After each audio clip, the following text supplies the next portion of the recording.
Welcome to episode 1 of The Artist in Me is Dead podcast. I'm your host, Rhonda Willers. This episode features a conversation with Lisa Vang. Lisa is one of the inspirations for this podcast. Several years ago, she entered a room and said, "The artist in me is dead." She vulnerably and humorously proclaimed this creative death. Lisa is someone who walks directly into hard conversations and speaks with honesty about her struggles with her creative practice. She was a former undergraduate student of mine, and I can tell you that the artworks she creates and the conversations she engages in have a way of staying with you long after they occur. Lisa currently works full-time for the state of Minnesota, and as you'll hear, her creative practice has shifted in the years since she graduated with her art degree. Please enjoy this episode with Lisa Vang. Well, Lisa, thank you for coming and talking with me. Oh, hi, Rhonda. I'm so glad to be here. We're guaranteed to laugh a bunch during our conversation. I'm certain of that today as we go. One of the things I wanted to start with is to help people get to know who you are. Just if you could share a bit about your background, where you grew up, where you're currently living. All right. So I feel like this reminds me a lot of like my early online dating experiences where it's like, this is what I do, this is who I am, and look like me. Okay, so I'm Lisa. I grew up in the ghetto. I always say I grew up in the ghettos of California, and I lived most of my life in the suburbish area of Minnesota. Right now, I currently reside in Minneapolis. I work for the man, the state, and I have a partner that I live with, and we have a dog. What's your dog's name again? It's so sweet online. His name is Luca. He's my child. He's just my everything. Like, I got him to be like my emotional support animal because I was like, I need a reason to get out of bed. I wasn't enough anymore, and like, I didn't think he was going to be this small. I actually wanted a pit bull, but because I adopted him, and like, so he didn't know his breed, and I saw him, like, he had like the general features of like a pit bull. And then when I tested his DNA, he was like all the small annoying dogs, like Shih Tzu, Chihuahua. Like, I was like, okay, whatever. It's whatever. I still love him the same. So of course you got that dog. Like, that just feels right. I wanted a big dog to like protect me and to love, and he was all the small dogs, but you know what? He's perfect. He's airplane compatible. I cook for him, so he like it doesn't cost as much money as I would be for cooking like a bigger dog. So, you know, as your childhood and things, did you like explore life from a creative approach, do you think, from a young age, or is that something you grew into over time? I was not I wouldn't say I wasn't creative, but I wasn't into like the quote unquote art scene. Like, I didn't grow up like taking like a lot. I mean, I took some art classes because we had to, like, growing up through grade school, but it wasn't like something that I wanted to pursue or like be active in. I did a lot of creative writing, like poetry. At one point, I wanted to be a poet. And then, like, at one point, I was in a band in my emo, like, teenage days. I did some songwriting. I do play guitar and stuff and sing. But other than that, I just want to do everything. Like, as a child, I was like, oh, I want to be an actress. Ooh, I want to be a singer. I wanted to do all these things, but I realized it was because I wanted to live a different life than the one that I had. Like, because when you see those things like on like social media or like this whatever, it's like, oh, they have this like fun, cool life. And like, as a kid, I don't know any better. I was like, I want that versus like the sad life that I had or whatever. Yeah, so I would say I was creative, but I wasn't like necessarily in the traditional material, like painter, sculptor, whatever, art-based person until I went to college, and I fell in love with art. And then I was like, I'm gonna choose this as my major. And yes, like I said, I work for the man and I don't even do anything with art, but I have no regrets. I always say that my parents would say I majored in disappointing them. Like, cause I got my BFA in ceramics. I have no regrets, but yeah, it is what it is. I have no regrets. I had the best time of my life in college and learning and Hmm. yeah. I want to go back just a little bit. So when you were having all these sort of ideas about other, like in a way, like other lives you wanted to live than the one that you knew, did you feel like they were possible, or did they feel like they were not possible to you? I think it's like playing the lottery or gambling. You're like, you know, I have zero chances of doing it, but I'm still gonna maybe try. Like I remember one time when I was like, I had actually dropped out of college when I was like 21, and I actually drove to Chicago to go audition for The Voice.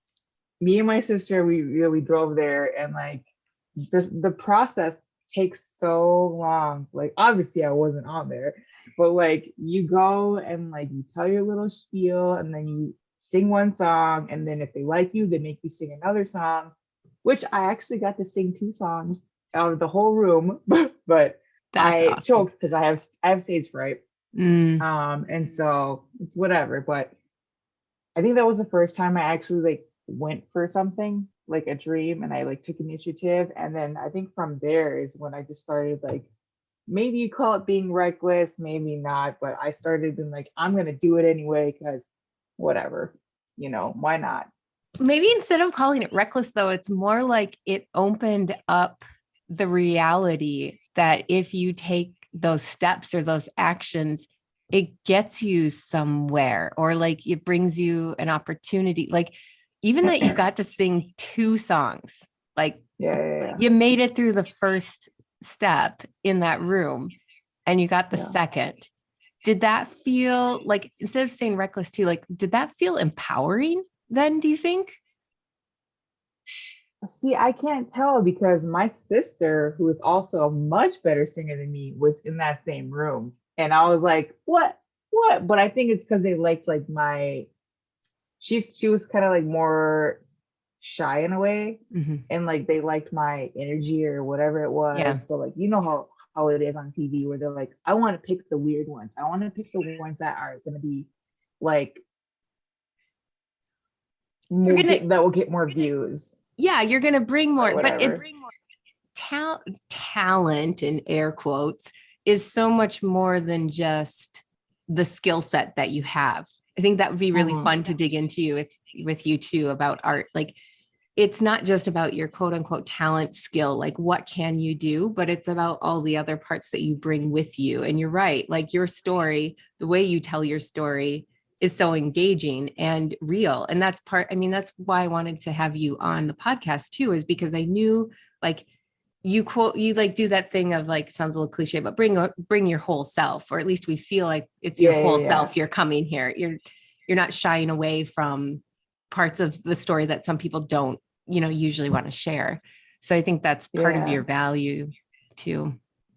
Well, maybe I'm just like real unprofessional though. Like I keep it too real.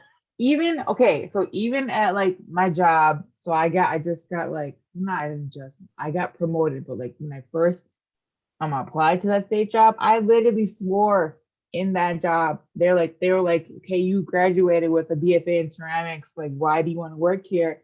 And I literally said to she was like my boss's boss, but she was like the interviewer. I literally said to them, you don't shit where you eat.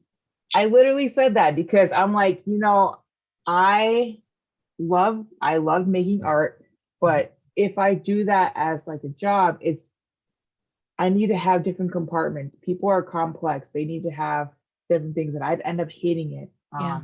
At least for me. And so I was like, I need something else to stimulate my mind in a different aspect. Mhm. And I got the job, so I keep it too real. But I don't know though. I mean, I think that what you told them in that moment though is sort of like a boundary with your own self. Like you knew that if you put the pressure on your creativity to be your job, that would maybe take away from what you would allow yourself to do creatively, or it would like hinder that. Because we're kind of getting a little ahead, but like when your art, let's say, is your job, there can be a lot of pressure put on that part of your life then in a way that is responsibility pressure. And then that can change the kind of work that you make. It's interesting to like think about that as part of your life path though, too. You were a former student of mine from the University of Wisconsin, River Falls. And we met, I'm trying to remember. I know I had you in 2D design, like foundations. Was that our first time? Yep. And then I was like, that was my first like art thing. And I was like, whoa, there's like I was so inspired by you. And I was like, oh man. And you're like, oh, I teach ceramics. And I was like, oh, I really want to get into it. And then you're like, I got the hookup. And then next semester I got it. And then I fell in love with art. So yeah, I couldn't wait. You were one of those students where like, I couldn't wait to see what you would create with each assignment that you were given. And then, I still feel that way about you. Like I'm always interested in what you're creating and what you're thinking about. And it's on a multi-level reason for thinking that about you. So let's go real back real quick. So River Falls is in proximity to where you were living with your family at present. So is that part of why you chose that university, or were there other reasons that kind of brought you there? So I used to skip high school. My sister went there. I used to skip high school and go to River Falls with her. And so instead of being in class, I would just be chilling at the UC. And so people, like even the workers there, they knew me and they thought that I was like gonna graduate, but I was like, actually, I'm attending here for the first time now. Like I skipped a lot of school, whatever. Academics is not my forte, but I still am a huge believer in educating yourself. But like for me, education is not just like going to school. It's like learning about different lifestyles, different things. Like, I don't know, that's just how I feel. But yes, I chose that school because I was already familiar with it because I skipped school to go there. And, I felt comfortable there, I guess. So yeah. No, I mean, I think there's so many reasons why we choose the schools we choose. I mean, I went to school at River Falls as an undergrad, and I went because my parents basically were like, we need you to go to school for at least 1 year. Because I was kind of in a weird anti-school spell. And I was like, okay, fine. I'll go to the like closest school and just do my 1 year and then I'll be done. But then like, I wasn't done. I'm trying to imagine what little Ute Rhonda was like. Like, I'm sure you were wild. I'm sure you were no. Like I was sassy. Let's say that. I was definitely sassy. Yeah, never afraid of being sassy. Yeah, I can see that more because you were always like, I always call you're leather hard. Like and that's how I would describe you, because like you are firm, but you are like workable. And that's always a term that you will be to me, is like, you are firm but workable. That's what it is. I wonder if we need to think that way about our creativity too. Like our creativity should always be firm in the sense that we dedicate a portion of our like self and our intent to it, but it's workable in the sense that how we get to it changes throughout our lives, right? Like it changes, and that's some of what I want to talk about with you today too, is, how, because one time, the whole podcast is like inspired by something you walked into the room and said. Were you coming back as a visiting, like you were just coming back to campus and you walked in the room and you were like, the artist in me is dead? Do you remember this? I don't know. I say it all the time, so I can't quite remember, but I feel like it was either you came back to River Falls after you had graduated and came into the studio class and we were having a chat with you, or the other time I maybe recall it was when you helped me out with an Insika thing with the multicultural fellows. You were kind of like a local That's liaison. that's probably that. That was probably it. I think that was maybe when you shared it with them. And that was such a great, like, icebreaker neutralizer of that room. And then instantly again, made you approachable, understandable, or relatable. And people, knew like, hey, this is a person that when I see them, I'm going to be able to talk with them throughout that conference in particular.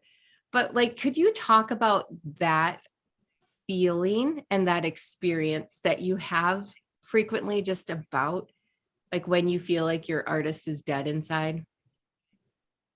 Yeah, I mean, I currently feel that now. The reason why I was drawn to art was because it was like I said, I used to like write poetry and songs and stuff, but like once I got to school, like college, I didn't have time for that. And there was like, studying and whatnot. And yeah, so I definitely hit my lowest of lows right after graduation.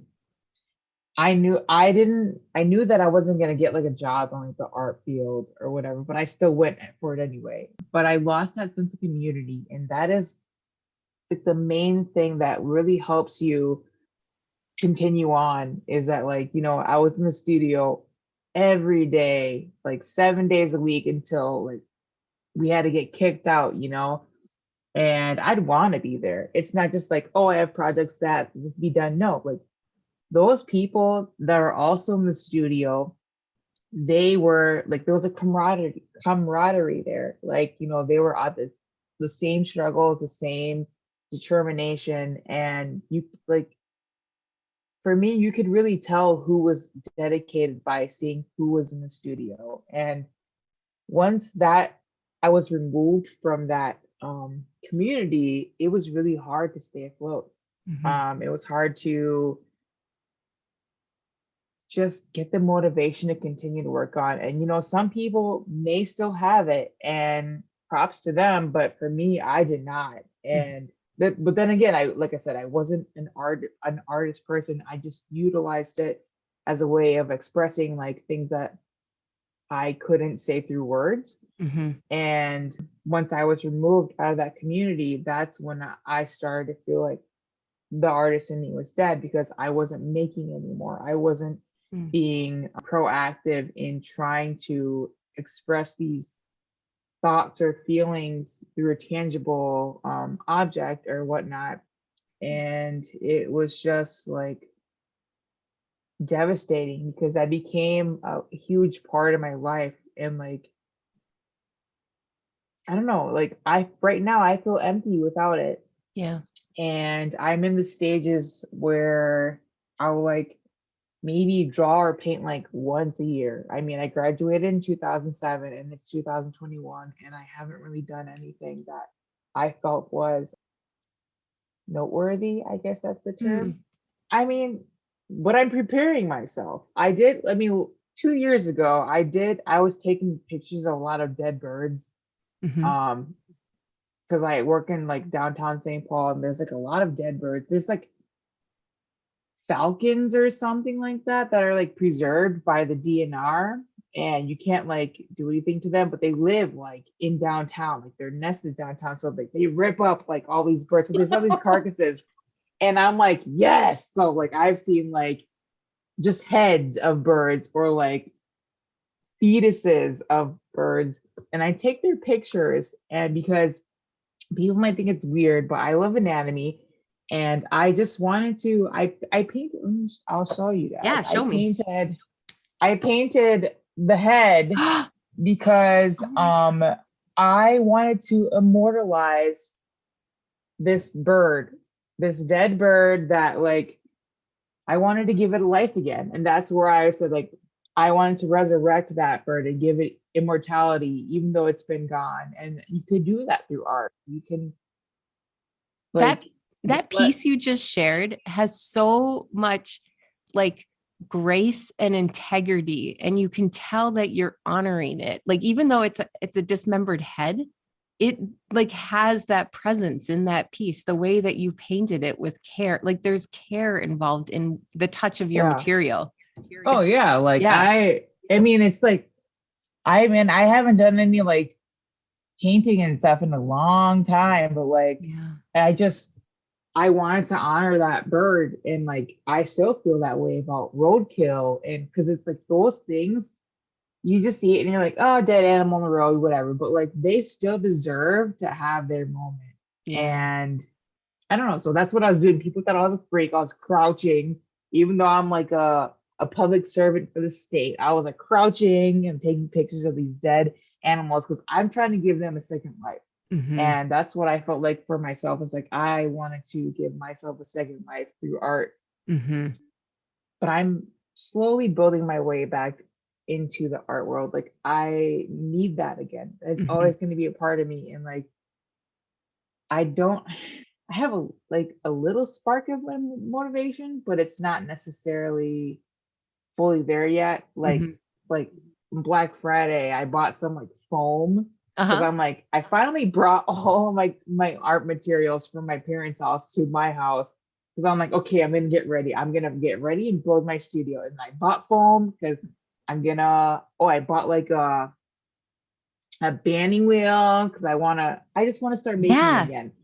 So You're I'm making the slowly space. preparing. Yeah. You're like Yes, making the space to encourage your creativity again. yes. Even though I don't necessarily have like that everyday community that I see people again, Yeah. but I'm slowly preparing for that because I need it. I Yeah. need it. I need something. Yeah.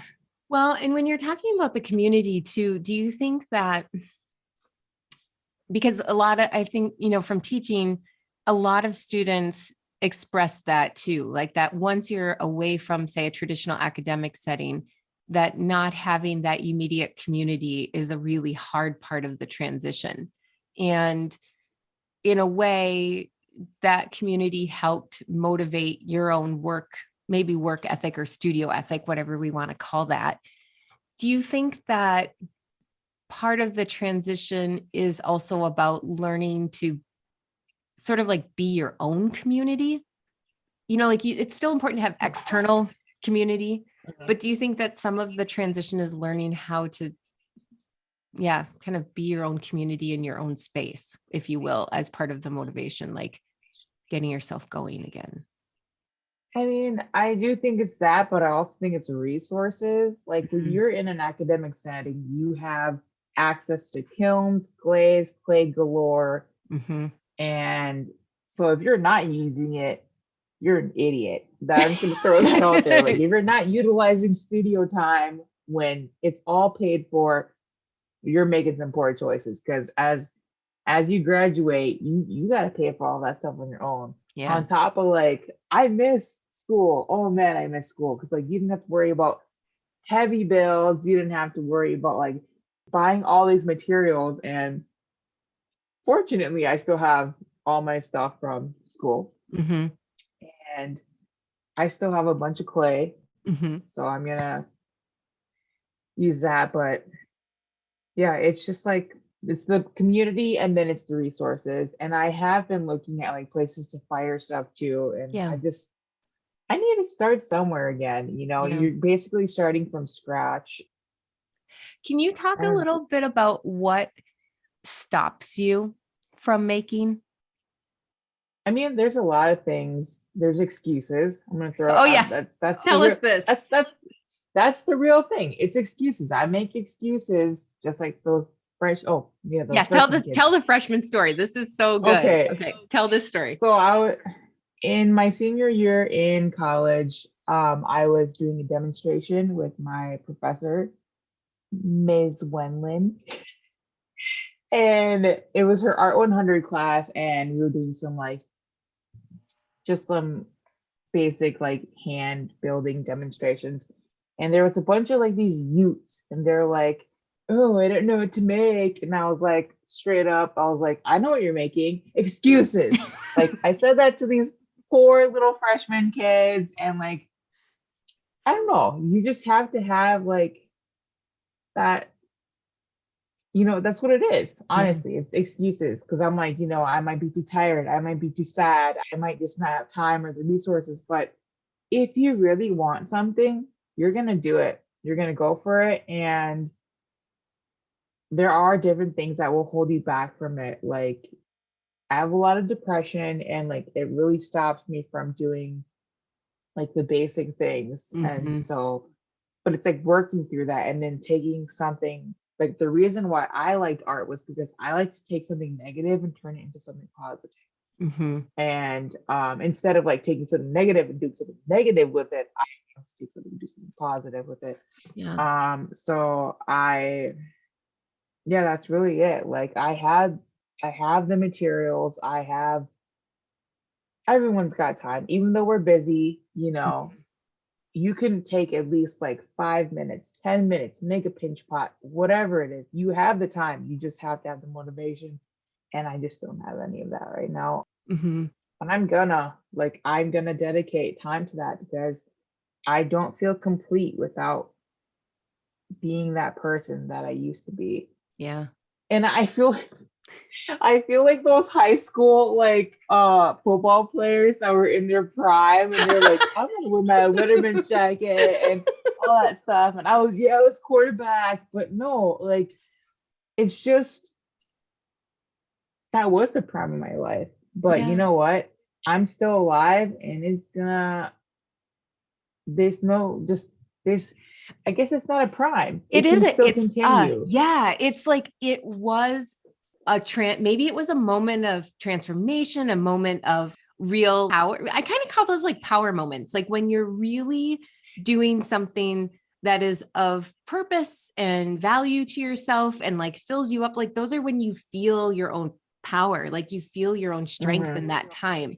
So like those are available to us anytime, right? Like we can have Yeah. moments of power throughout our lives. And so you're going to have that again. And like, you're probably moving into one right now. And, listening to Yeah. you, I loved you when you were talking about taking your photographs of the dead birds, because it Hmm. reminded me of when you're in a lull of your creativity and it's hard to go to the thing maybe that you quote unquote were known for or knew yourself for. So let's just like be Hmm. specific. Like, if you knew yourself for being this great ceramic artist for when you were in college. And so then if you're trying to get back into your creativity and you feel like if I can't get to that major art that I used to do, then I'm really not an artist anymore. But Yeah. if you leave space and let yourself just start to observe things slowly, start to do a little bit like these photographs and then that painting, like you're bringing yourself short steps into your creative space again. And like Hmm. that's really maybe one of the great things that we could teach ourselves is like, what are our little small steps that we like bring ourselves back into our creative space? Your Yeah. songwriting or poetry too. Like, do you hear, like, do words come to you in your thinking that kind of like, I always describe things as rolling around in my head. I just let ideas roll around for a while. So, but sometimes like words or phrases kind of come through that time that seem significant and like want to write them down. Like, do you have that coming back with your poetry or songwriting at all during this time as you're starting to do more with your other part of your creative practice? Um, Unfortunately, no. I'm sure the Not audience yet. wants to be like, yeah, cool, but no, this It's is real not. life, okay? Yeah. It's just not there. Mhm. Because of most of my stuff is most of my like making is through food right Yeah. now. Oh, yeah. Let's talk about Um, that. yeah, and so I don't have like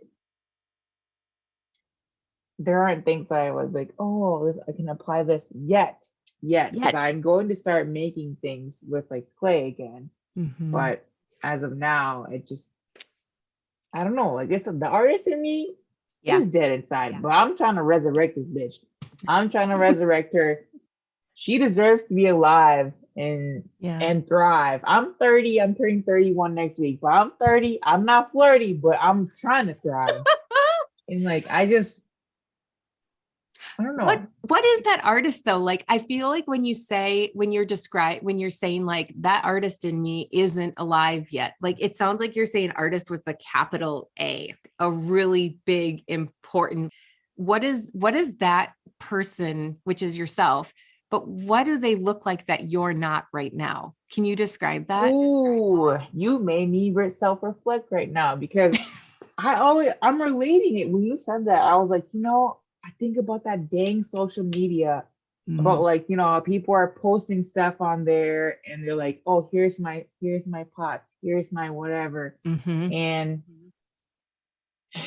I don't know, for me, I just haven't been able to find a medium to express myself again, Mm, to talk about narratives that are not narratives that you just can't necessarily say with words, but you yeah. just feel or you see it.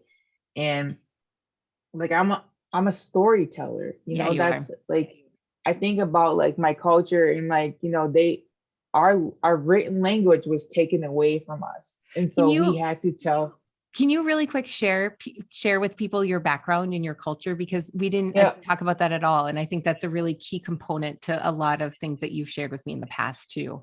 yeah. So I am Hmong and I am Chinese.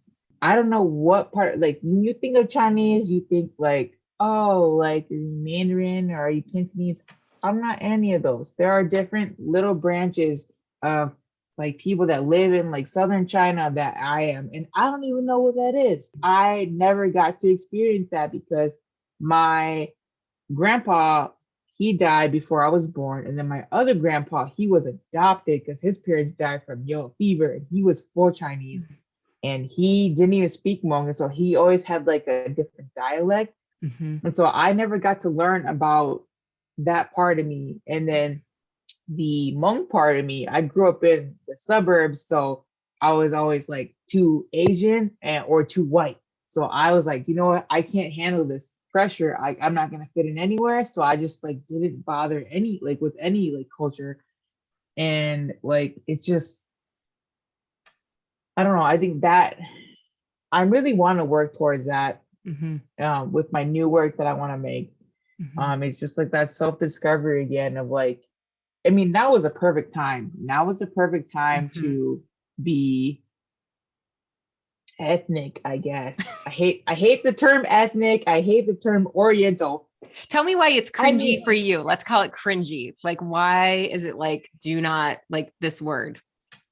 it just, I don't even know. Cringy is the perfect way to describe it. I just don't know, like people that grew up in that time frame when that word was used, Mm-hmm. they might be like, yeah, I'm from the Orient. But then like people in my generation or whatever people, it just feels wrong. Yeah. It's the equivalent of like a sexist term, but for like culture. So with that, okay, so let's go back to your connection. So one of the things you mentioned is you're thinking about like how this is when you said like this is a good time to be like this is where we got off on the tangent. Oh Like this yeah, is a yeah, good time to be ethnic, or do you yeah, yeah, mean yeah. do you mean like in the sense that it's more open and welcoming for you to dive into your cultural background in a way that it hasn't been celebrated before? Yeah, because people my age or older, they had to go through the same struggles that I did. Like some people don't even speak their native tongue, Right. and you would get a lot of shit for that from your like older relatives. Like, yo, you don't even know how to speak this language. You don't know anything about your background or whatever. And like, but right now, a lot of youths, they're more modernized. I don't know if that's a good or a bad thing, honestly, Mm-hmm. but like they are in that same boat. And they're like, if you think about anything in social media, it's all geared towards the youth.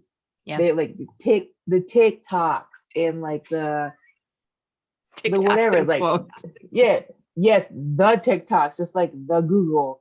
Like it just everybody is like anywhere from 16 to like 25. That's like the main thing in mainstream. Is Mm-hmm. like they gear views and they gear whatever towards that. And most of those kids don't speak their native language. Most of them maybe don't even know where they came from. And like, it's okay. They're like starting to like normalize this stuff. Mm-hmm. And I'm like, great, because I struggled growing up and it Mm-hmm. was hard for me and it's still hard for me. But right now I'm trying to go back and trying to figure out like who I am, because like that's still a part of me. Yeah. I just want to feel that sense, because maybe it's me trying to prove like, oh, I'm Asian enough, whatever enough. Yeah. But But yeah, maybe it's also just you wanting to know yourself in a different way, in a way that like wasn't like, if it feels like it's welcomed now, then that also tells us that it wasn't welcomed at some other time to really know that part of yourself and your family and your yeah, background. And now, you can maybe with safety, if I don't know if that's the right word, but like maybe it yeah. just, It's more easy. The Hmong people, they've only been here since like the late 70s, yeah, so we're still a fairly new type of people. I mean, some people don't even know who Hmong people are. Okay, now Olympics, yes. yes, right. Not because of Olympics, yes, but like before that, other than like bad stuff happening in the news, like nobody knew who Hmong people were. Yeah, We don't even have a country or a land, like right. we're migrants. And it's just like, because we're so new, I still feel like I need to find some kind of connection to them to withhold my own, I don't know if it's culture or identity. I don't know what the words are. I'm not good with words, but You are good with, my no, you're good with words. Identity makes a lot of sense in a way. Like that's what we're all, identity is who we know ourselves to be, right? And that changes over time. Like even just talking about whether you think of yourself as an artist or not, or active artist, like that's an identity too, just as your culture is Mhm. an identity. So we have like so many layers of identity that we're always connecting with, disconnecting with, working through, growing with. I remember you shared one time, it was related to language and about the color orange. Wasn't it like you, in the Hmong language, there wasn't a word for orange. It was like Yeah, it was red or like, like yellow or something. How was that? It was something yeah, like yeah, that. yeah. Yeah, like there's no word for orange. They would just say like orange, like orange. It just, we don't have those kinds of things, because like, Do you think that can add to like this feeling of like not knowing where one belongs then too? Because you're not, in a weird way, like what you described is like, you're sort of like the color orange in the Hmong language. Like it doesn't sort of exist because you're like a little bit in both places. Like you were describing, you're not Asian enough, but you're not white enough, or like, right. Dang, y- how Asian people are described as yellow. Dang, I'm orange. yes. Dang, Rhonda, Oh, Lisa. I'm orange. Yo, I gotta make a piece about that. It's just, oh man. Orange. Yeah, Oh. I'm orange. Dang, that's what it is. Because I'm a little bit brown and I'm a little bit yellow, so I guess I'm orange. Oh, whoa. That makes, dang, that's like meta stuff. Part of why I've always enjoyed talking with you is that there is a seamless connection for you between your cultural background, your interests, your creativity. Like you don't seem to put borders across or like siloing the way that you take information in and then process it out. Like it all filters in, it all becomes part of what you do. And that's like, to me, that's one of the wonderful gifts of like a creative life or an artist's life, is that everything around you that you experience, both past, present, future, all of that gets to feed into your creativity, and all of that gets to move through your filter. And like you were describing too, I'm just making this kind of thought here about like, but how it comes out is often how people understand us to be, quote unquote, an artist or a creative. But in a way, it's maybe more even about the way that we take the information in and that we allow it all to come in and to connect to each other. Maybe there's that part of our creative process too.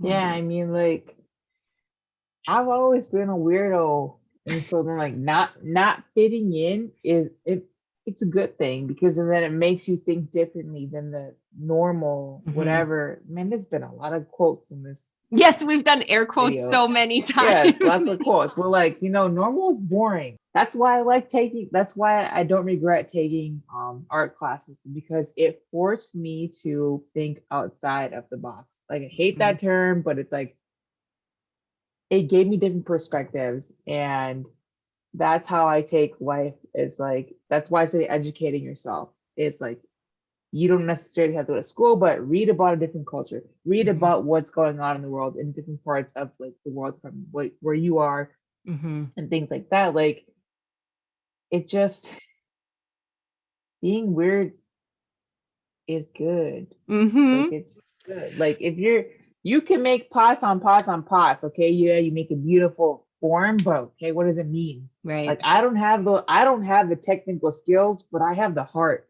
and that's something you can't fake. That's something you can't learn. You can learn technical skills later, but you cannot fake or learn the genuine meaning behind it. No, you can only open up your own heart. Like, you're right. You can't learn it, but you can open it. And then that's part of it. Okay. So this is something I'm just realizing too. We haven't really talked about what your art is, what it looks like, what you do, how you make. And I want to start it maybe with sharing a piece I remember you making when you were in your first semester of ceramics with me. And this relates back to this, like, pots on pots on pots, because it was for the cylinder project. And in that project, I think there were like 6 or 7 different kinds of cylinders that you were asked to make. You, again, it's like that thing, you brought your heart and you made a cylinder, and it was probably like the altered cylinder assignment where you're expected to kind of change the shape a little bit or in some way. So it's not just a vertical form. And you cut apart your cylinder, I think it maybe was 2 in the end, and made a screen, and like a Asian screen. Dang, I Do you remember remember that this now. piece? Yeah. And on the screen, you painted it like, or on the cylinder, you painted it like an undersea image with fish. And you drew these cute, again in quotes, but they were cute little fish. And some were pink, some were blue, kind of playing on traditional sex gendered colors that we have. And you painted them in different groupings. What was so fun and wonderful and intelligent about that piece is that you brought everybody in with this playful change of form, and the imagery was fun and light. And so everyone's like, oh, fish in the water. And then you shared your concept, and your concept was about the way that all different families are families. And so you had some fish that were the same gender and parents, and some were like mixed gendered, and some were like solo parents with little fish, and took elements that are very known to people. And so they were easy to look at and identify, and yet gave us so much to think about and talk about then too. So could you talk about some of the pieces that you've made in your time as, when you call yourself an artist, but like in your time, that have held a lot of meaning for you even now in the work, and what they look like and what your concepts were? Yeah, like that is a huge part. See, I don't even remember that. Like, but that is a part of my identity, is that I like to take serious situations and kind of like de-escalate it into a way that is approachable. And I feel that same way with talking about serious topics like abortion and whatever, gay marriage, all this stuff. I like to take it so it is approachable. And so that's why I gear my imagery towards more of like childlike things, because they appear innocent, and you just like, it gives you that like softer narrative versus like an in your face kind of thing. I do like your in your face kind of thing, but like for super serious topics like that, I like to use much softer imagery. I did a piece about, it was in drawing. I guess this is a trigger warning. I would have to say trigger warning. Okay. Of like child predators. I did a piece where I, like, how like in grade school there's school pictures and they're like all like next to each other in like yearbooks. Like I did like an image of that of like children of all different races and whatever ages, and I drew images of them. It was on like this like weird red line. Red string is just Mm. very iconic in many different cultures. But like I just did that, and like it was like such a, it just, if you like looked at it, you'd be like, oh, okay, there's just like a bunch of little drawings of like these cute little kids or whatever and cartoons, but like the piece was about victims of like child abuse, like sexual child abuse. Hmm. Because like it could happen to anybody and you would never know. But if you look at it from first glance, you'd be like, oh, it's just whatever. But like it's, I like to take that gentle approach where it's like not necessarily going to make you feel, I don't know if the word offended is the correct term, but Hmm. like it's just a subtle approach. Where like I don't know sometimes certain how to describe it. approaches can make a person close themselves off so they can't even like question more or dive into the conversation because it's so there and present in a way that it makes a response in that person of like, oh, I don't like talk about that, or I don't look at that. Like it Yeah. stops the conversation before it can even begin. Some of those Yeah. Like approaches. Yeah. I don't want that bias. Yeah. But I still, these things, they still need to be talked about. Man, it just made me think about that term, that like saying though, it's like some things might need to be said, but not everything needs to be heard. Like Ooh.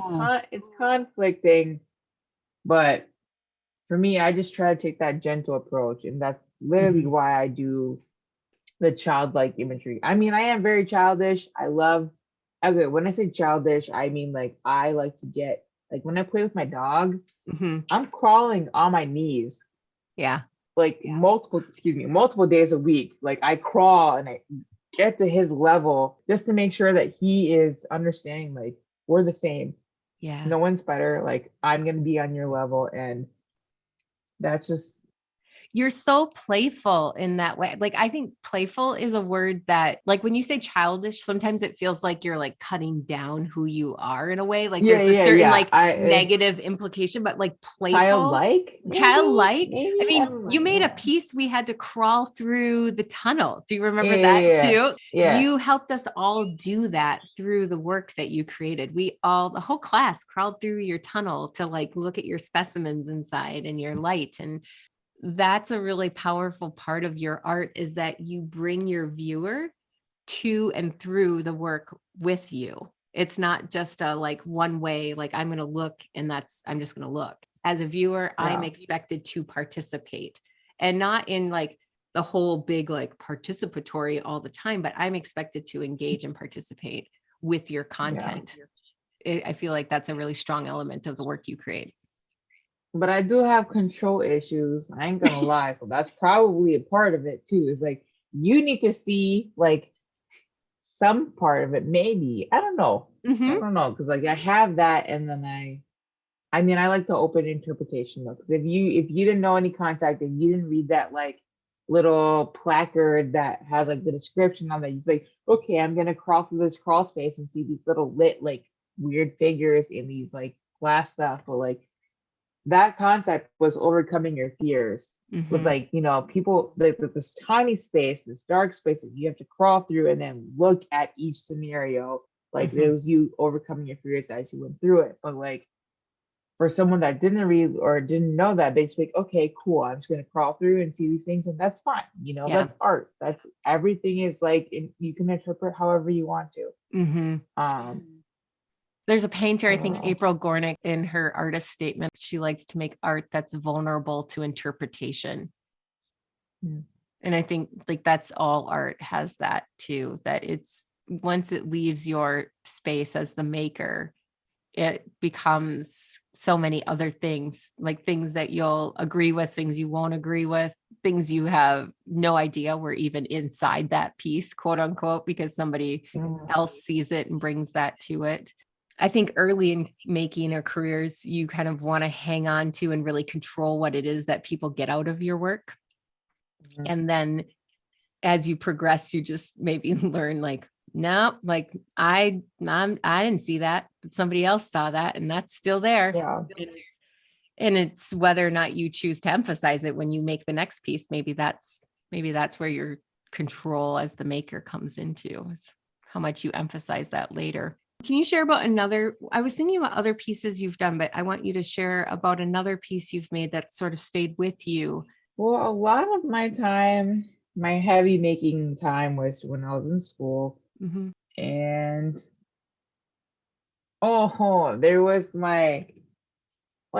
there are some pieces where it's kind of like I don't know if it'd be a showy one. Like it was a bowls project, Mm-hmm. but we had to make like different bowls, and I made my bowl was like I sculpted hands as my bowl, and then I like used unfired clay as like I made a heart, and then like I submerged it in water because I knew that like feelings are temporary, and like it was this whole interactive shit, and like I put food coloring in there inside the unfired heart. So then like once I submerged it, as like any person that works with clay knows, you put water with the bone dry clay, it's gonna like dissolve and disintegrate. Mm-hmm. So during critique, I had the hands that were fired, and I had the heart that was unfired in I bought like an aquarium, and it was just like this, it was like disintegrating, and it was rocking back and forth based off the shape of the hands, and it was kind of like you were cradling your heart as it was breaking, and it was like releasing the stuff. And that was one of my favorite pieces because it was temporary. I'd like to see you make that piece again. Do you still have those hands? Me too. No, I don't think so. I'd have to resculpt them. And I really like hands. I like sculpting hands. Mm-hmm. Just because they've seen things. Hands, they can tell where you've been. Like I remember my junior year prom, I went to go get my nails done for the first time, and the lady looked at my hands. She goes, "Are you a farmer?" And I was like, no, I'm just a high school student. Because like my hands were just like dry and torn up because like I had to always like cook and clean and all this stuff and hand washing and stuff. And like your hands just really, they tell stories of like where you've been. Like if you can tell someone's like never really done hands-on stuff by like the delicacy of like they're so flawless. soft. Their hands are so soft. Yeah. But like, if you're a maker or if you're like a hands person, your hands are rough and messed up, and like no matter how much you put on, I don't know, my hands are really dry from washing dishes all the time because I love cooking. So yeah. and I have a dog. So okay, so you're cooking. Let's talk about that just for a little bit too. Like your cooking in a way is your creative outlet. You mentioned that earlier too, but it really is your creative outlet. Just a couple things in passing that you've shared with me over the years. Like I remember, I think it was in one of your last, it might've been during like a senior seminar class, like art seminar when you're graduating, and we were talking about like future dreams or things we might like to do. And I remember one of your projects was something like children's books, but for adults, like picture books for adults. Yes. And then I know you and I had a little DM exchange one time, I think on Instagram, about like your cooking, because you often talk about like poor people's cooking and like access to food. And so I'm wondering if you could share anything about maybe those two things, how your cooking relates to your creativity, and then also the impact of food scarcity in the way that you've talked about food in the past and still do think about it, or different ways. Yeah, so like I grew up super poor. My family was on food stamps, like because my parents were immigrants, so that they couldn't have jobs. They were just like resident aliens. That's what they call them, aliens. And it just it I don't know. It's food is just I'm obsessed with food. Like I read about food, I think about food, I cook food, I think about what I'm gonna eat next. I'm just obsessed with food. And growing up, we used to have like free or reduced lunch fees because we didn't have like I will always have a soft spot for people that are less fortunate than me, because I was one of those people. And whether it was the government or whether it was through some kind of program, we got help. And I am a firm believer in like paying that forward. Yeah.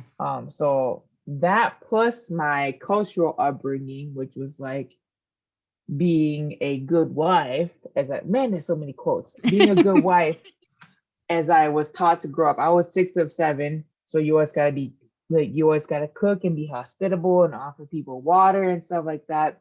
Mm-hmm. All those combinations just like made me so food oriented because like that was like my love language. Like Yeah. I like somebody told me like, oh, that's a love language. It's like I'm a provider. I like to feed people and make sure because I feel like food is just such a necessity. It's such a basic necessity, Mm-hmm. and not a lot of people get that. Yeah. But I don't know. For me right now, I just love to explore.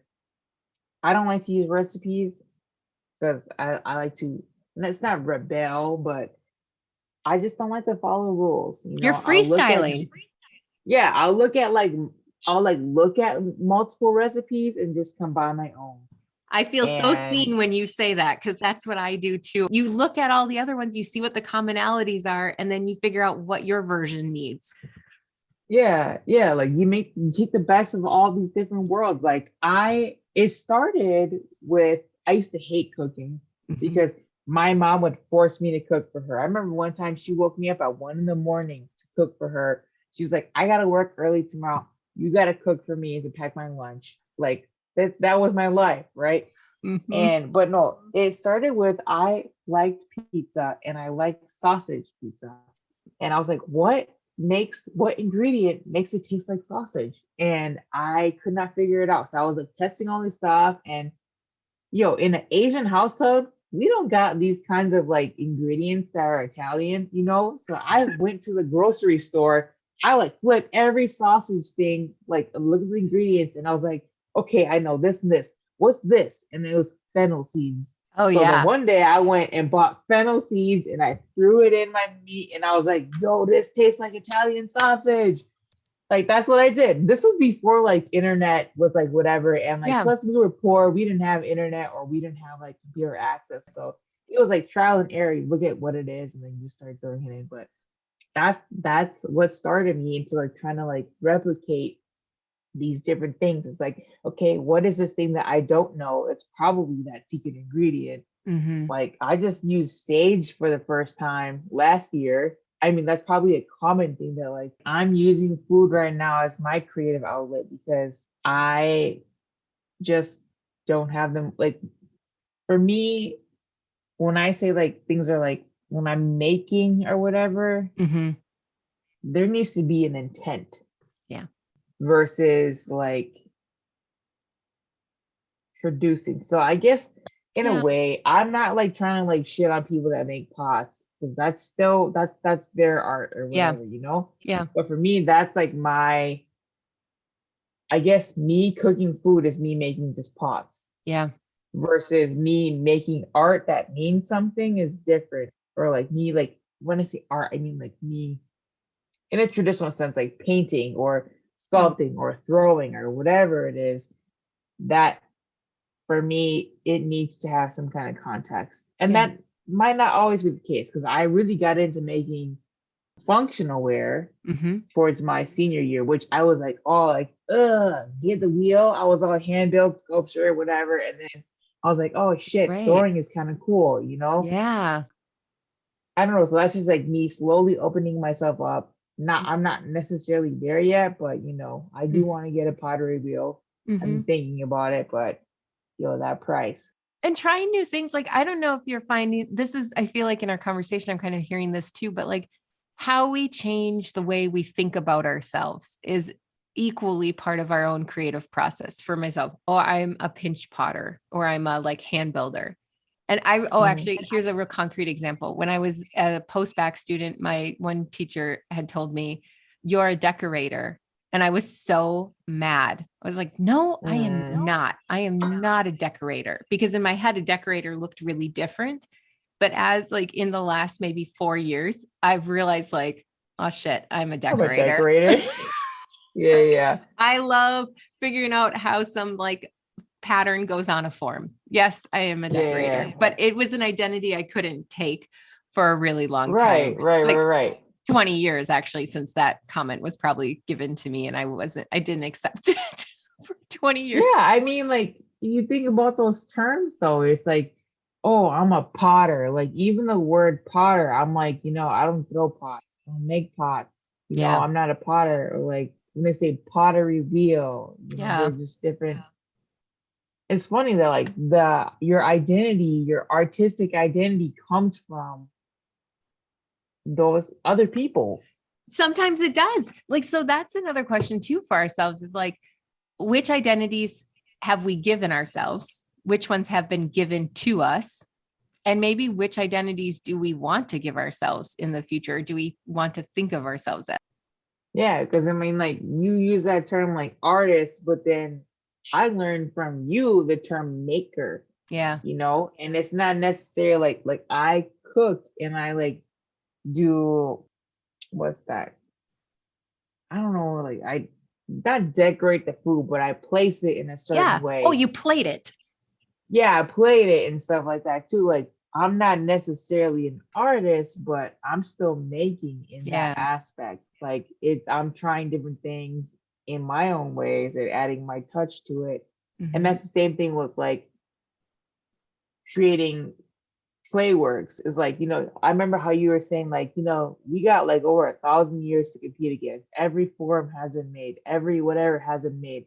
We can't reinvent the wheel, but we're just gonna take our own touch on it. And that's the same thing with food. It's like there's recipes and there's flavors that have always been like traditional, but each person is gonna put their own twist on it. And it just I think it's important that the history of something doesn't stop you from making. So because sometimes, like when we think about the history of the medium of clay, it's so long, so vast, and so many cultures have worked with the material out of need, out of creative energy, all of those things.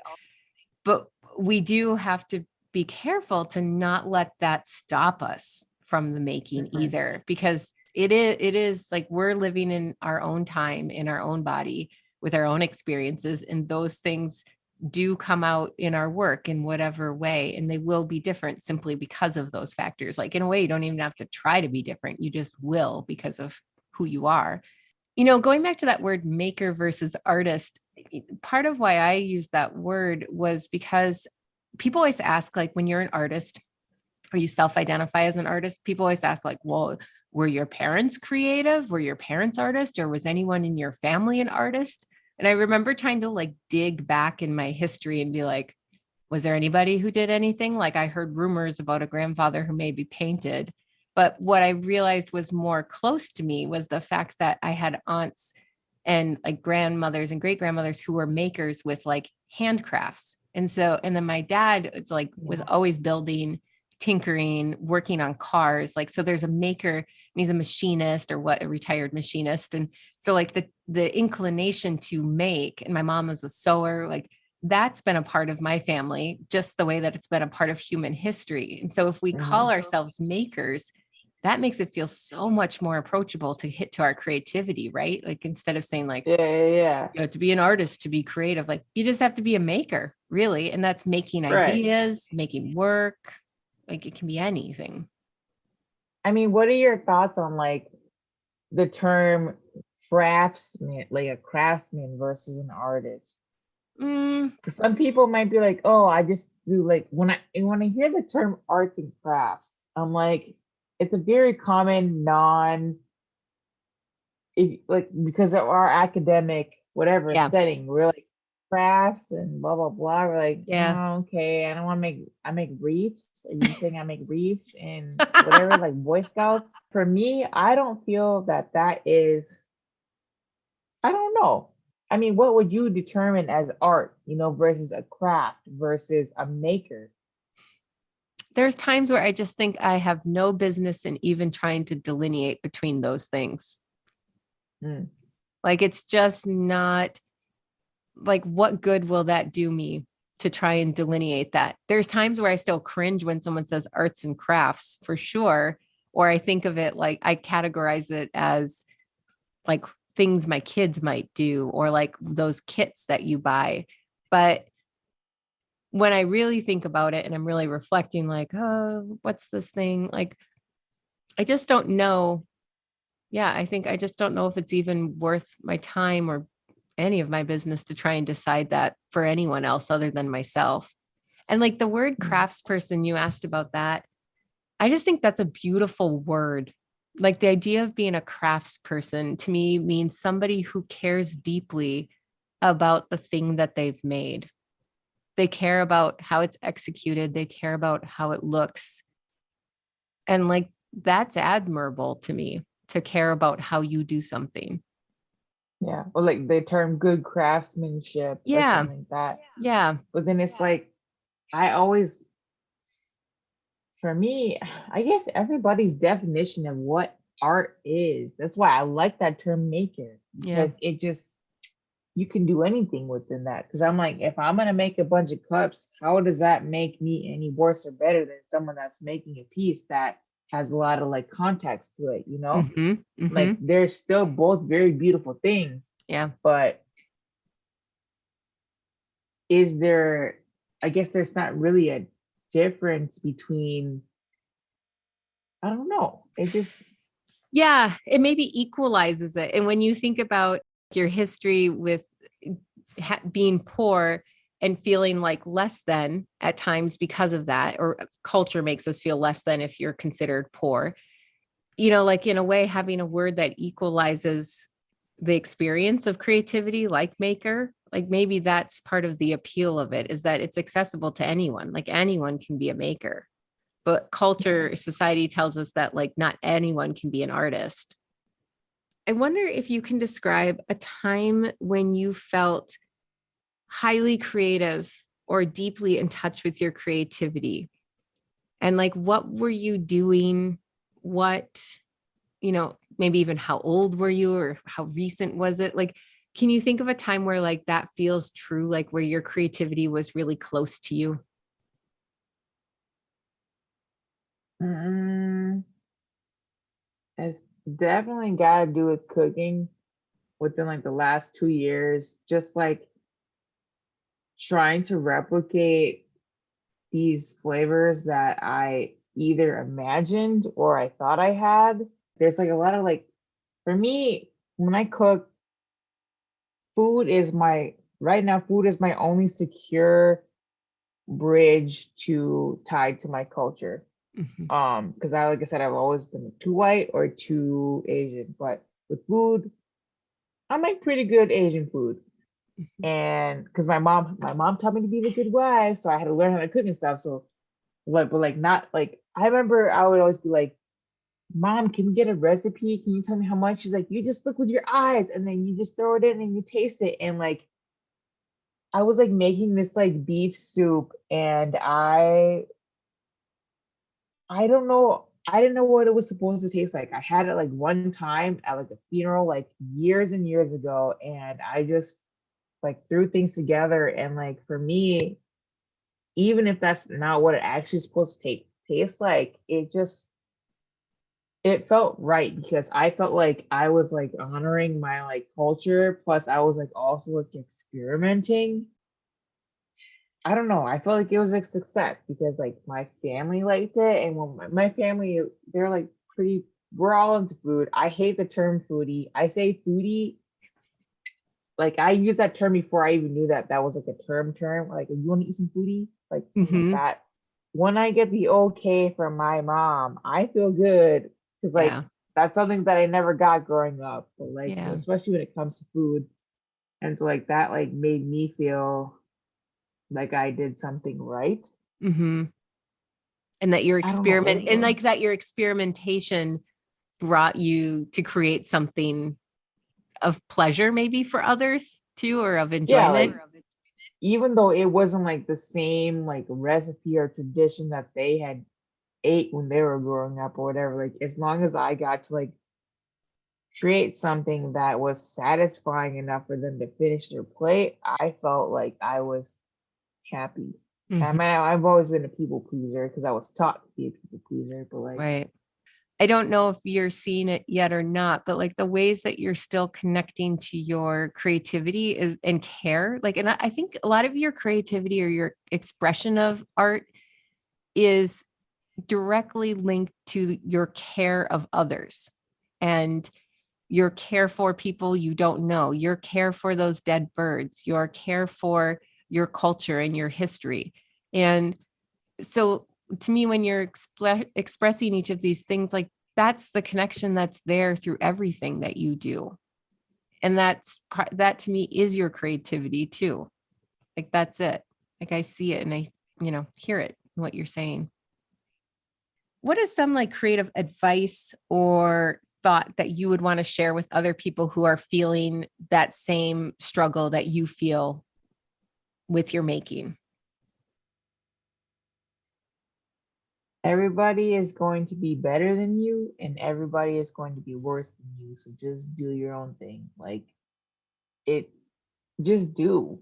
Yeah. Because there's always going to be someone that's better. And whether you're like, oh, my stuff's not good enough to post on social media, or my stuff's not good enough to sell, or my stuff's not good enough to even like fire, like just try it anyway. Because someone else is going to appreciate it and really like it. Like everybody has their own kind of like taste and stuff. And just do it. What is it, Nike? Don't just sue do me, it. Nike. Don't just do don't it. sue her. Well, and I think what you're also saying too is like there's an audience for everything we do. There's an audience of appreciation for everything, evidenced by how many obscure groups there are on internet or on YouTube. Like there's plenty of space for everyone to share and to have people appreciate what they do. Absolutely. I mean, look at Dada. Look at Dadaism. Yeah. It is so stupid. But you know what? It became popular and we learned about it in our history. Right. Like that could be you. That could be you. That one collage. There's a collage by the squares. Yeah, the dropped by chance, the rectangles. Yeah. Dropped I'm like, by you chance. cut those squares, you put it on this thing. But okay. Guess what? We can still learn about you in the future. So just do it. Exactly. Just do it. You never know what's going to be remembered. People that put the effort and time, man, I applaud you, because I don't know where you can find the time or it just motion versus action is a new phrase I learned from, it was an interview with, I think it was James Clear, but like knowing whether you are in motion, just like I putter a lot in my studio, but then the idea of what action is then is actually doing it. So like actually recording this interview with you is finally like taking a step into the action of making the podcast. Like I've had this idea for many years, but then I did the motion, but I didn't do the action. So I think that's something that's helping me lately is like, what action am I actually taking? Like you took your photographs and you made a painting. That's your action.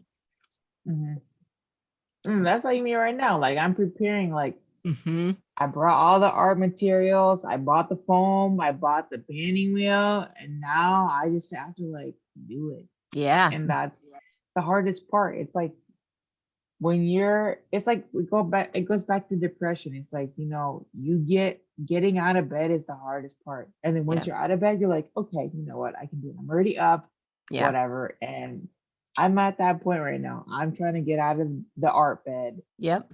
Get out of that art bed so you can get into your moving and making. Yeah, it is the hardest part. I mean, my studio's in my basement, and some days the hardest part literally is walking down the stairs and being like, just walk down the stairs and go into that space and do something. Yeah. But it also is about like how much time you think it needs too. I don't know if you do this or not, but like I will tell myself that something takes a lot more time than it actually does. So like my example is doing the dishes. I used to tell myself that unloading the dishwasher took like a half hour. And I just was kind of getting sick of the story I was telling myself about the dishwasher. So I timed myself one day, and to unload and put away the dishes, 7 minutes. And that wasn't even moving fast. And then I was like, oh my goodness, you've been telling yourself such a lie of a story that it's going to take you 30 minutes. And so I wouldn't do it because I was like, it's going to take me 30 minutes. I can't do that. But 7 minutes. And even that with our art, like I used to tell myself you need 4 hours in order to go and make something, because that's when you really get in the groove. And then I realized like, well, no, you can do it in like 10 minutes. You could sit down and just sketch, and there's a 10-minute expression of creativity. And it like I had to change my thinking and tell myself what is the minimum, like change the minimum sort of to make it more approachable. Yeah. I really want to like still continue to do some like identity searching and like bring in play into the Hmong arts, because like I said, they're usually like tapestries and like there's like some like metalworking and stuff like that, but with clay is just not a very prominent thing in our culture. And I want to bring that because this is where I'm taking my I'm not too Asian, I'm not too white or whatever thing. Like I want to make my own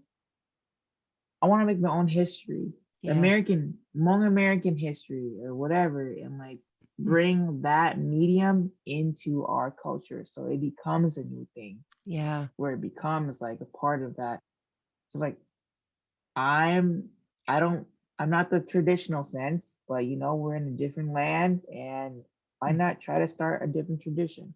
Still pay homage to the tapestry patterns, the metalwork or whatever of the old, You're making your orange. Yeah. You're bringing it together. I am Lisa and I am orange. What is a dream project for you? And I feel like you just described it. It's bringing a new material to your culture and your history. And by doing so, you're going to show others like this is possible for you too. And that is so important. Like the first time you see someone that you identify as like looks like me or acts like me or comes from something like me, and they're doing something that you aspire to do, it makes it feel even more available to you then too.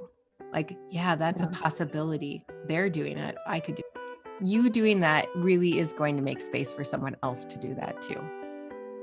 Yeah. I mean, that's the dream chaser in me though. I've always been a dream. That's I drove to Chicago to go audition for the voice chaser in me.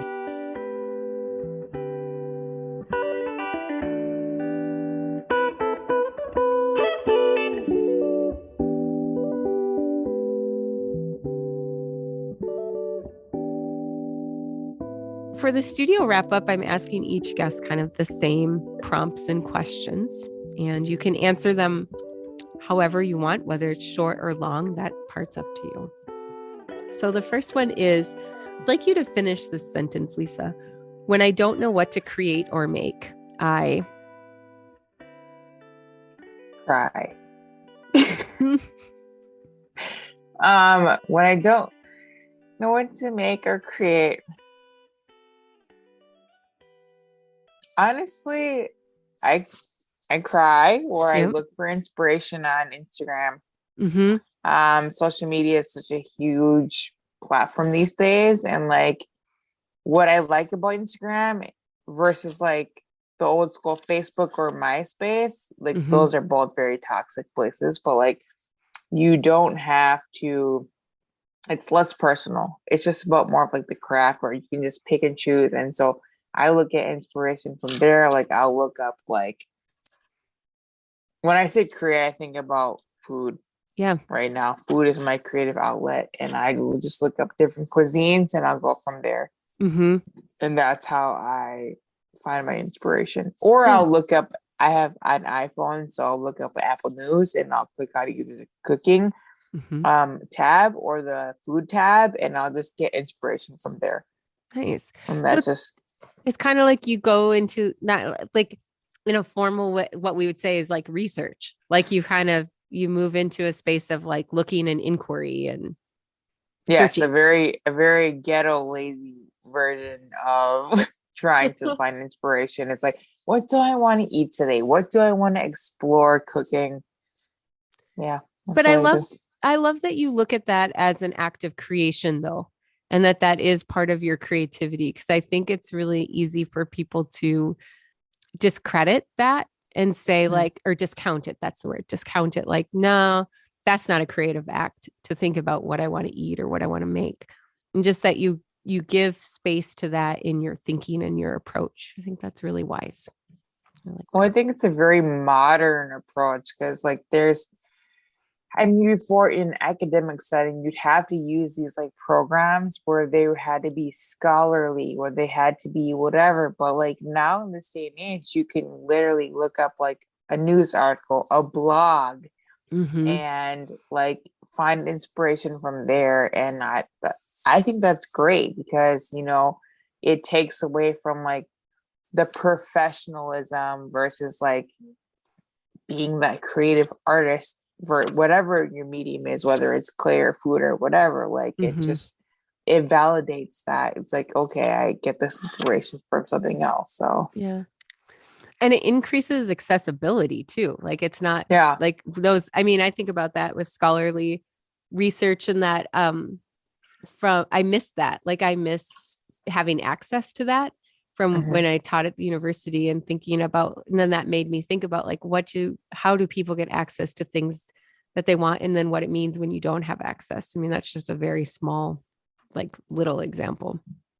Yeah. I mean, like those things, what makes it not valid just because it doesn't have a like distinguished title to it? It's not from like Cornell or it's not from Stanford or whatever, that Mm-hmm. what about someone's blog that actually they put research and time into? That's still valid, Mm-hmm. in my opinion. Like Yeah. it's Yeah. Thank you for that. This next part is I asked you to share 5 songs or podcasts or things that you could listen to on repeat in your studio or anytime. And so the ones that you shared with me, I'm going to list them. You shared a couple podcasts, Dateline and Crime Junkie, and then Somebody Feed Phil, which is a TV show on Netflix, Harry Potter and Lord of the Rings for movies, and then Criminal Minds, which is another TV series. So could you share how these shows and podcasts and the movie all contribute to your creative flow? well, I think it's funny because I'm just throwing these things out there, but now I'm actually reflecting. I'm like, Mm, I like to think about how other people think. That's like psychology, or you want to call it psychology or anthropology or sociology, whatever it is. I like to understand that. So even though like some of those things are fictional, they tell a story. And man, this is like the ADHD tangent going off, but it's just like I like knowing why people do the things that they do. mm-hmm. And that's why I was like comics growing up. I loved the villain stories because you got to find out the background of like, why did these people become villains? Why did these people become criminals? Why did these people become artists? They are trying to do these things of expression. They are trying to just, I don't know. But with the other things, I like that I am someone that likes to I have a lot of anxiety, so I like to have comfort. And I've watched these things so many times that I just have them in the background, like as background white noise. Mm-hmm. And I'm able to focus on what I'm actually doing, whether it's working, whether it's creating, whether it's cooking. I just have those things to comfort me, I guess, in a way. And just, Mm-hmm. I don't know. Yeah. And comfort, like we can't underestimate that when we think about our own creativity. There's examples, of course, of people who are highly creative under times of stress or duress, even, but sometimes it feels like building a space that's comfortable or doing things that bring you comfort also then give you the safety maybe that you need in order to create or to try new things. And I wonder if there's something with that in it too. I think it's interesting though, is because all of those topics are very stressful things. They're Yes. very like traumatic things. They're epics. They're very like trivial times. And as someone that deals with like mental disorders and anxiety, I guess that's comforting. You get used to that like stressor, and then you just like repeat it over and over and over, and then you're just like, okay, that's in the background, and I'm just gonna do this other thing. Because like some people, they listen to like some like yoga, meditative, like instrument. I used to listen to instrumental music when I was studying for finals, which was always Lord of the Rings. I would always listen to that. I think I remember that. Yeah. Yeah, so it's always the Lord of the Rings soundtracks when I was studying for finals. But like it was instrumental because I didn't have to deal with like the words. It was just sounds and emotions. But like with the watching, like it's not really watching, but listening to like podcasts or movies and stuff like that, they're like there's stressful situations. It's still very comforting. There's some kind of comfort in that like stress that I like. It's Do you think it's a knowing, like, because you've talked about your mental health and anxiety, do you think that listening to these things that are about stressful things then helps, like it's a place that you understand and know because of your own lived experience? Or is it more like, is there like any bit of validating to it, or like validating to your own self and experience through listening to them? Do you think there's anything in that, or not really?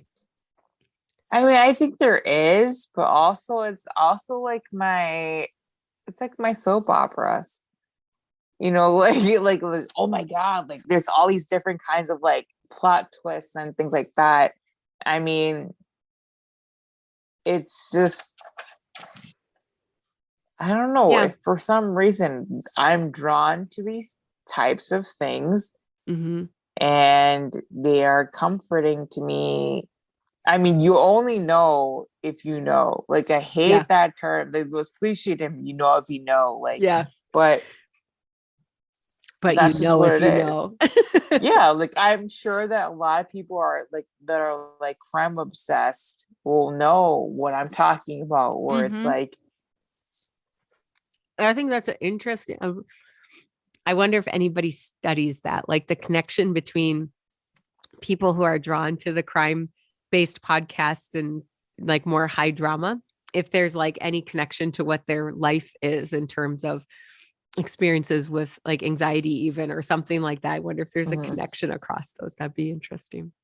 Oh, but I love to have this. The thing is, I love to have solved murders or solved crimes. I mean, obviously, this is real life. I listen to stuff that's not solved, that's cold case or whatever. And like, that's just life though. You know, there's not always a perfect answer. And for me, that's comforting in a way. Like, I think because of my age and like just gathering all these different things, it's helping me be okay. Yeah. In a way. Yeah. That makes a lot of sense. So I have two more questions. The next one is, what brings you joy in your creative life? Right now, my creative life is through cooking. I like exploring different types of foods and stuff. Like tonight, I'm gonna make red beans and rice for the first time. I've only had it one time. But like I just like having new experiences. And before COVID, before I was partnered, when I was single and I graduated from school and all this stuff, I was like, I'm gonna try a bunch of new things like every month, like a bunch of them, like every week. And it's just that little thrill of having these new experiences, and that's what I don't know, that's just what I like, I guess. No, that's great. I think that makes a lot of sense. Like, right, that part of creative life is about newness and experience and exploring, like it, whether you are cooking or whether you're making a collage, like those, it is about that endeavor into something new that is exciting and fun. Yeah. I think it is very funny that after we had initially did like the interview, I started making. I was hand building and I was like doing stuff, and I actually like taught my sister, who was actually, she's very creative. She's like my oldest sister. So we're like 12, 12, 14 years apart. She started college. She went back to college when I entered my first year in college.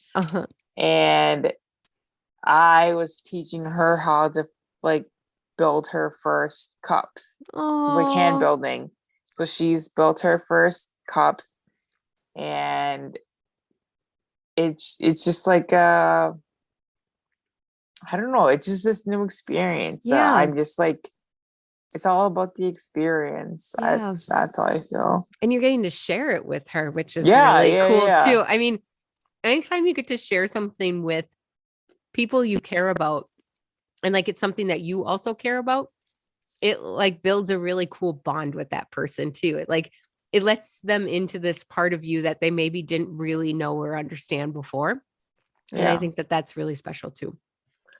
Well, like a great part of it is like when I started art or like working with clay, I was like, all I know is like these commercial things, these perfectly cylindrical whatever's. And when she did it, she's like, I want to make like original stuff. She like was like working towards like Korean pottery, and like she's like, I want to make these like cups that are like not perfect. And I was like, great, because we're hand building and that's what you're gonna get. Like it's great. She still has to work on like, we have to find like a good glaze for her, but it's also like, for me, coming from an academic setting where we were privileged enough to mix our own glazes and fire our own work, putting my pride aside and using commercial glazes, and I still have to go and like take her to go look at these things because she has like a vision that she wants, and I want her to be able to just complete that vision. Like, this is literally her first. She threw some pots like a couple years ago in Korea, but she never got to like complete those. So this would be her first complete project, and I'm like really excited to like have her. I don't know, I'm always a helper and I want people to like thrive, so I'm excited to see her execute this envision that she has. Okay, last question or prompt. Finish this sentence, please. My creativity is...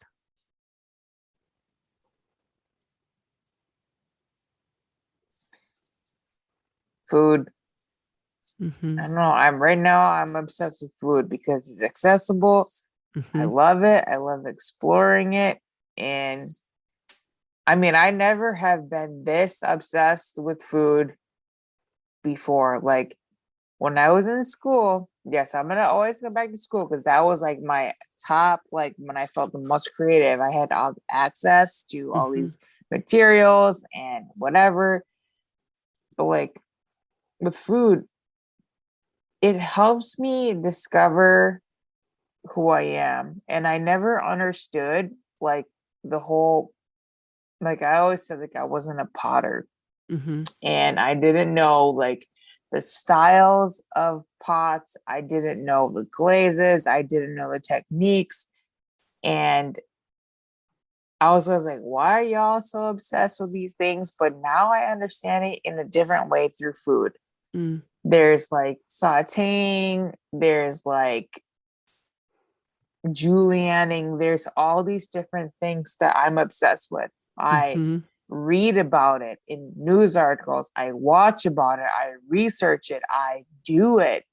And applying that, like now I'm like, okay, those people weren't freaks. They weren't like studio slaves, they just really enjoyed their craft. And it took me so many years to be out of the studio to understand that in a different medium. And that's, I don't know. It's just. Do you have a couple or few places that you would really like to travel to experience their food? Yes. Because of I had never been interested in Asian countries because I was like, they're not gonna like me. I now want to try to go to Thailand and Vietnam and Laos. Like Southeast Asian food is my favorite because that's what I grew up with.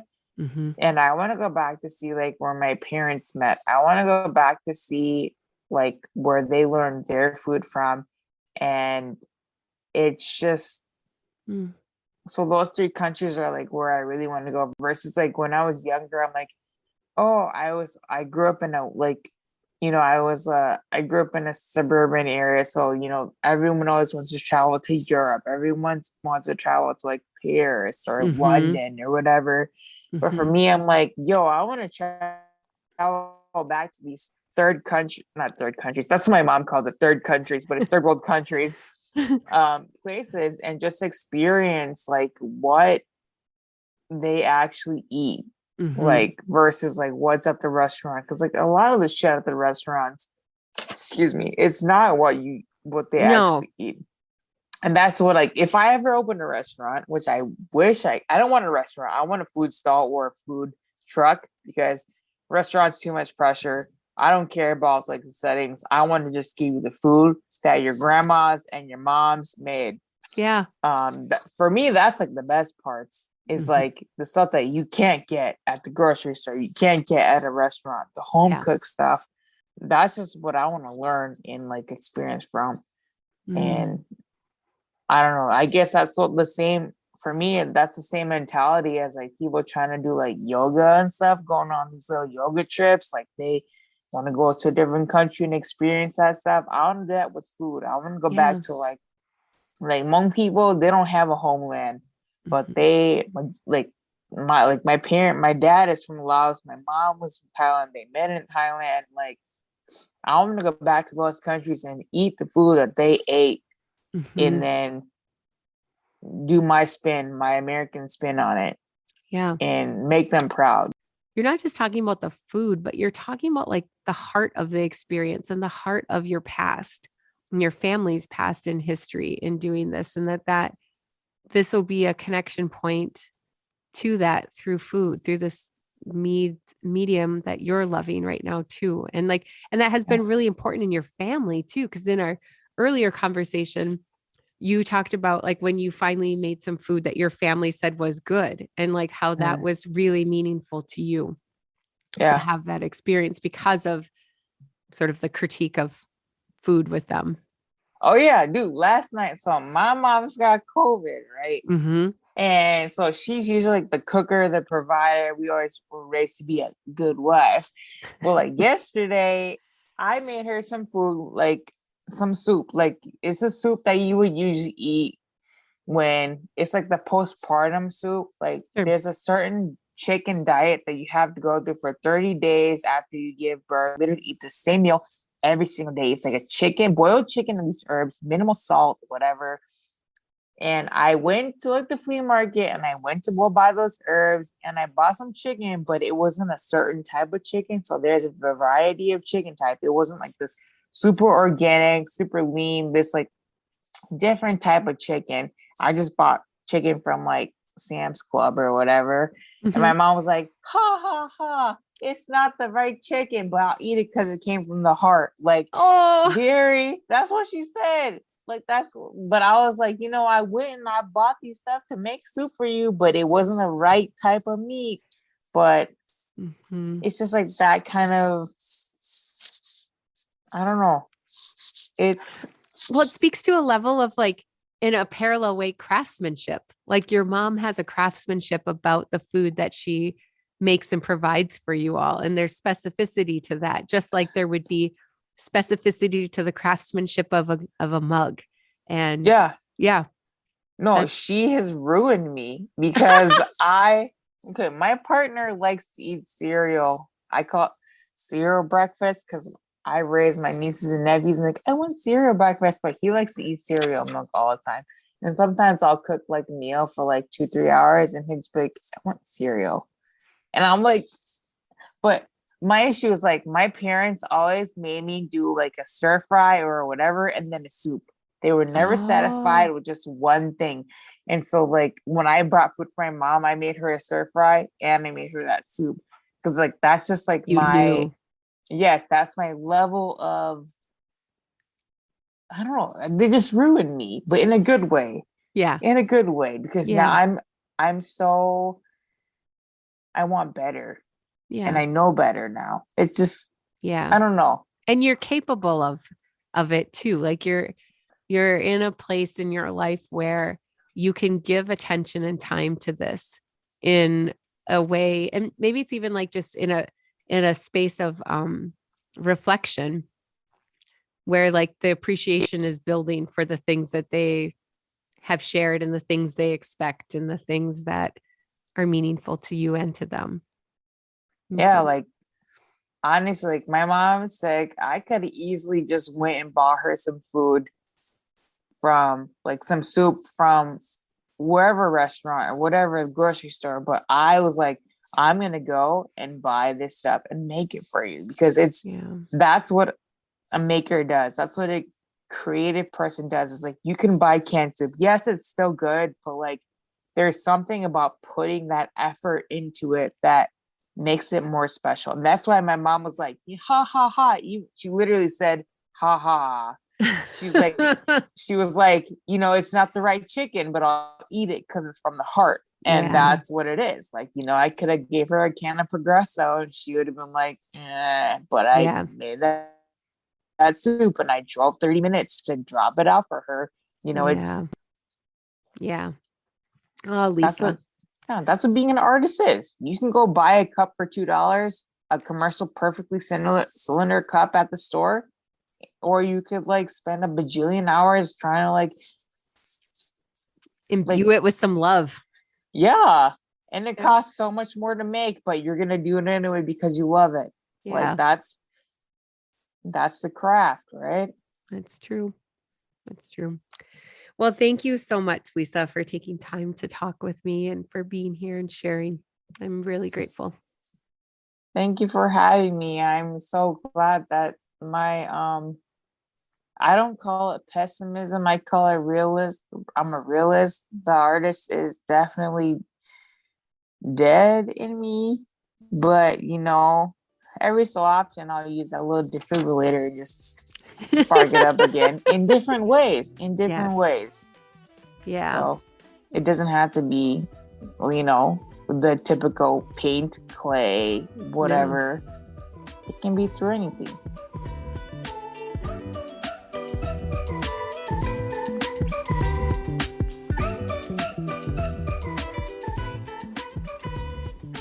If you find yourself needing a little creative prompt for your week or just an activity to do, let's take some inspiration from Lisa. Let's try to find something that we can notice from our day-to-day. Maybe something on our way to work like she shared about, or something we see while looking out the window of our home or when we're on a walk.